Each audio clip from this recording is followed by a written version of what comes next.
Let's start, speaking of which, with the beautiful state of Kentucky. Kentucky hosting Florida. Kentucky opened as a 2.5-point favorite. It's down to about a point now, over under set at 44. But it is wild how quickly this rivalry has turned in the Wildcats' favor. The fact that they are favored after years and years and years of misery. What was it, about 30 years that Kentucky went without winning? Then they win in the Swamp. I believe it was 2018, I believe. Of course, 3 seasons ago, they win in Lexington. Last year, they win in the Swamp. Now they are going for a 3-game winning streak on Saturday at home. When I look at this game, I think a couple things stand out. First of all, for those of you who haven't watched Kentucky much this year, these ain't your grandpa's Kentucky Wildcats, okay?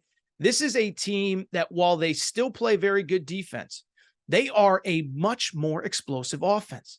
This is a team that is averaging 38 points per game through 4 games, took care of business in the out-of-conference 3-0, and then put up 45 at Vanderbilt last week, second 40-point performance of the year. Devin Leary is in at quarterback. Ray Davis, a former Vanderbilt running back, has transferred in as well. And Kentucky, believe it or not, has one of the better wide receiver cores with Barian Brown, Dane Key, and others. Florida, on the other hand, and this is the interesting part, Florida, they kind of play more like Kentucky than Kentucky does, right? For years with this Kentucky Wildcats team, Mark Stoops, it was ground and pound, control the clock, run the football. Now it's kind of Florida who does that as well. Kentucky's the one airing it out. Florida's the one, if you watch that Tennessee game a few weeks ago, this is a team that wants to control the clock, wants to be in control. Again, that Tennessee game, they fall down 7-0, but they build back. They have a 26-7 lead at halftime, if I remember correctly. And then the second half, they just basically sat on the ball, chewed up the clock, kept that Tennessee offense off the field. They only had to score 3 points, and they ended up still beating Tennessee 29-10, or 29-16, I think was the final score.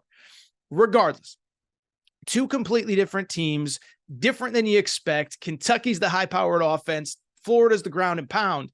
So the question now becomes, can Florida improve to 2-0 in the SEC, or will it be Kentucky? Again, all the money appears to be coming in on Florida. Florida was a 2.5-point favorite. Now they're down to 1. I'll be blunt. In this game, I actually like the Kentucky Wildcats, and let me explain why. There's really 3 reasons why.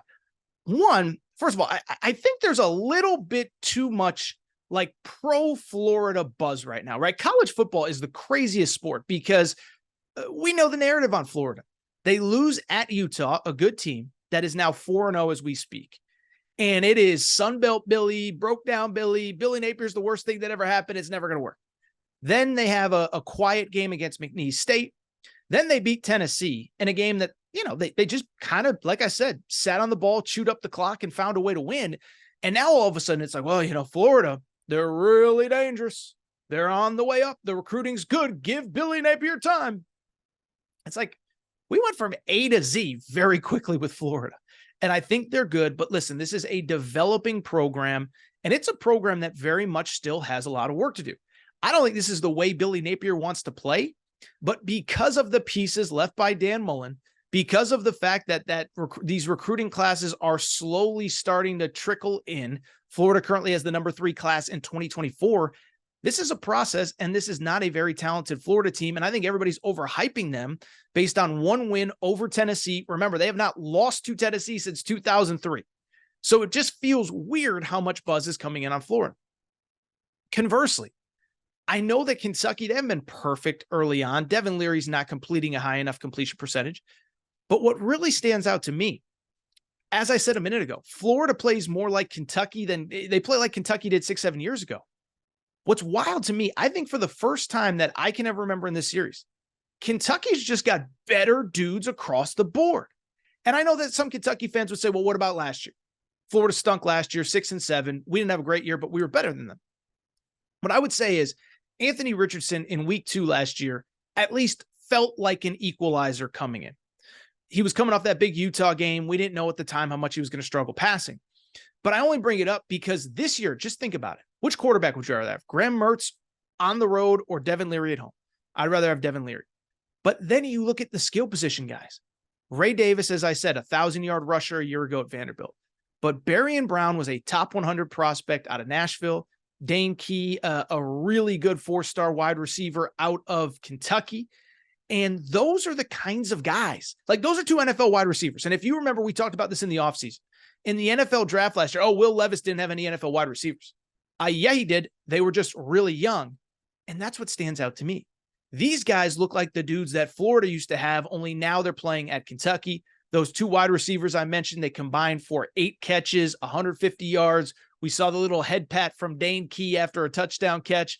So I just bring it up because I think Kentucky just has the better players. And this is what happens, by the way, when you have stability, when you have a program with a coach with a plan, when you have 7, 8, 9 years of the same voice, as opposed to Florida, which has been through 4 coaches in the last 8, 9 years, whatever it's been, Muschamp to McElwain to Mullen to Napier. Like, this is what happens.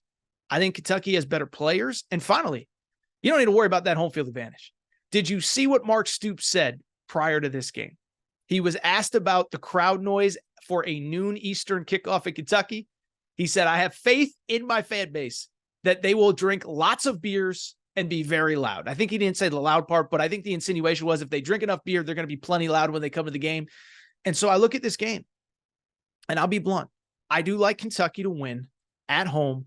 I'll say a final score like, 30, we'll say 31-20. I could see it being a little bit lower scoring, a little bit higher scoring. I'm going to stay away from the over-under 44, but I do like Kentucky to win outright. I do like them to cover the 1 point. Take Kentucky for a 3rd straight win in this series. Thank you, as always, for your support of the Aaron Torres Podcast YouTube channel. And we have a major announcement, and that's because this is a major week in the state of Kentucky. Not only is there a big-time college football game in Lexington on Saturday, but this is also the launch of legal sports betting in the state of Kentucky. And I could not be more fired up to have a new partner to help everybody in Kentucky celebrate. That is DraftKings Sportsbook and the DraftKings Sportsbook app. And here's the best part. DraftKings is doing something incredible for listeners of the Aaron Torres Pod and Aaron Torres Podcast YouTube page.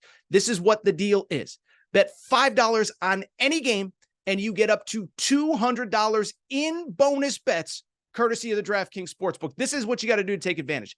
Download the DraftKings Sportsbook app. Make your first bet. It could be on college. It could be on pro football, whatever you want. But make sure use promo code Torres before you make that first bet. That's all you got to do. First-time users, bet $5 on any game. Get $200 in bonus bets, courtesy of the DraftKings Sportsbook. Could not be more fired up to be working with DraftKings. Take advantage of that offer and make sure to do it